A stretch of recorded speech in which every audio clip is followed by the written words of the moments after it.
भगवान बुद्ध के आखिरी 6 महीने बहुत पीड़ा में बीते। पीड़ा में उनकी तरफ से, जिन्होंने देखा, बुद्ध की तरफ से नहीं। बुद्ध एक गांव में ठहरे थे और उस गांव के एक शूद्र ने, एक गरीब आदमी ने बुद्ध को निमंत्रण दिया कि मेरे घर भोजन करो।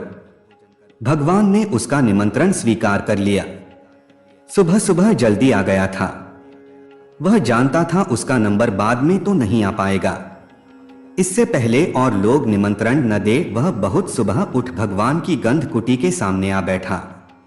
उसकी बड़ी तमन्ना थी कि जीवन में एक बार भगवान उसके यहाँ भी भोजन ग्रहण करे। वह निमंत्रण दे ही रहा था कि इतनी देर में गांव को कोई धनपति ने आकर भगवान को कहा कि आज का भोजन निमंत्रण मेरे ग्रहण करें। भगवान बुद्ध ने कहा, धनपति, आज का तो निमंत्रण आ चुका है। इस प्रेमी ने आज अपने घर बुलाया है। उस अमीर ने उस आदमी की तरफ देखा और कहा, इसका निमंत्रण, शायद इसके पास तो अपने खाने के लिए भी कुछ नहीं होगा। इसके तो खुद कई कई फाके पड़े होते हैं।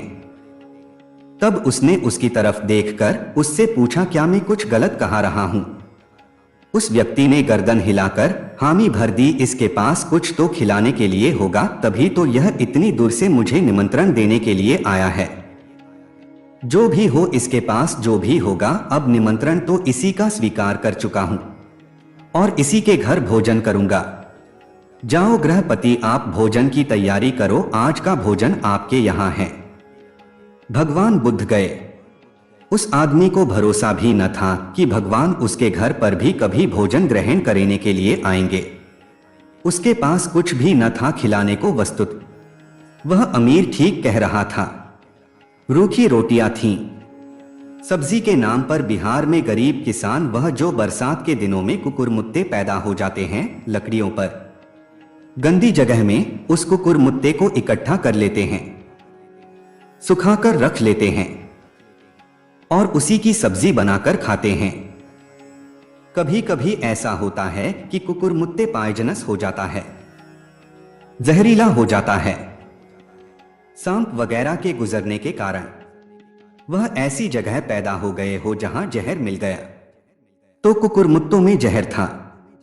बुद्ध के लिए उसने कुकुरमुत्ते की सब्जी बनाई।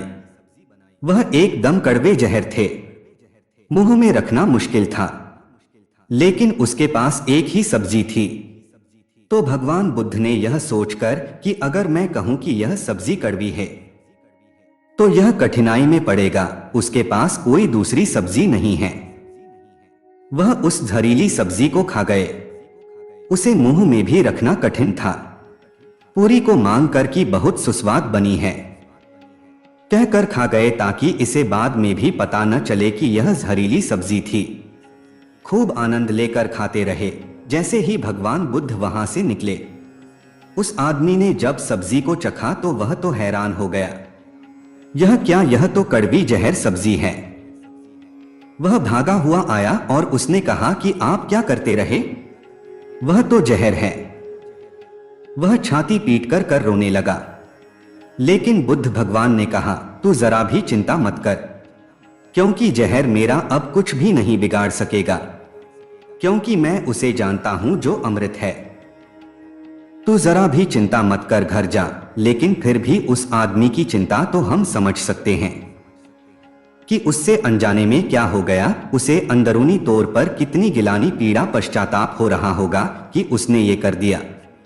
पर उस आदमी को भगवान ने कहा, तू धन्य भागी है, तुझे पता नहीं, तू खुश हो, तू सौभाग्यशाली है, क्योंकि कभी हजारों वर्षों में बुद्ध जैसा व्यक्ति पैदा होता है।